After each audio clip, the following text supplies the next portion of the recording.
Ladies, I love the movie so much. Thank you for making it. Thank you. You're welcome. Thank you for watching it. I want to start by talking about you two as a partnership, because I'm always so interested in writing partnerships. How do you guys work together? What's your process? A lot of coffee and a lot of wine. Mm-hmm. We don't write in the same room together, Okay. but we do a lot of talking before we even get to the writing process. Liz and I both live in Brooklyn. We both hate leaving Brooklyn, so we'll go to one of each other's houses. Usually it's mine. It's cleaner. It's cleaner. I make good snacks. Mm-hmm. I'm really good at making snacks. I just had a baby, so while we were writing Landline, thank you. Well, she's 2 now, so that's how it takes a long time to make a movie. But, you know, in the early stages of Landline, I was pregnant, and I did a notes call while having contractions. But then when we were doing just like our final touch-ups, I was pumping. Nice. So there's a lot of moments where Liz was like, "What?" You know, trying to talk over my pump sound. But you know, it's a lot of talking. It's really cathartic to share sort of deep moments in our lives with each other. Free therapy for sure. It's a safe space. We don't pay each other, so it's therapy that is completely, you know, no strings attached, no financial strings attached. Yeah.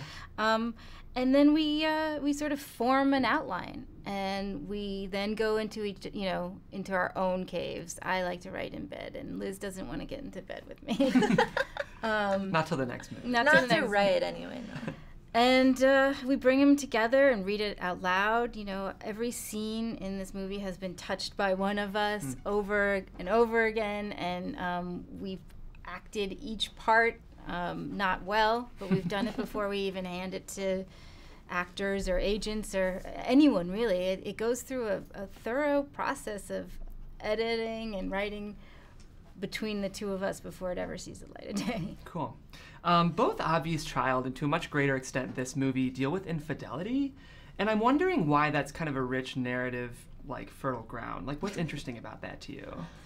Well, I mean, I've definitely been a cheater and been cheated on, and I think No one's ever cheated on me before. Sure. It's bizarre. And you know, we both grew up as children of divorce, and infidelity played a part of that. And I think you grow up realizing very quickly that monogamy is deeply imperfect and confusing and kind of psycho, and marriage may be those things as well. And yet, for some of us, that's something that we still want, or we want some kind of partnership, and it's just really fertile terrain. I think that there's so much that goes into a relationship with love and trust and honesty and communication, and those are all like big women words. So I think there's a lot of meat on that bone to explore. And certainly this movie, you know, infidelity is so closely tied to family and how we kind of just come to know and understand each other as people and accept each other as flawed people, and that's often the thing that makes us actually connect and kind of like each other. Absolutely. Last question I have for you guys. Do you think you'll ever make a movie without Jenny? And what is it about her that's so magnetic on screen? Well, I mean, I think you know. Yeah. I mean, she's wonderful. And this movie, too. She's just so present. She's so present. Writing for her has been a pleasure, and it's a breeze, and it's easy, and I suspect that we'll be working together again in the future.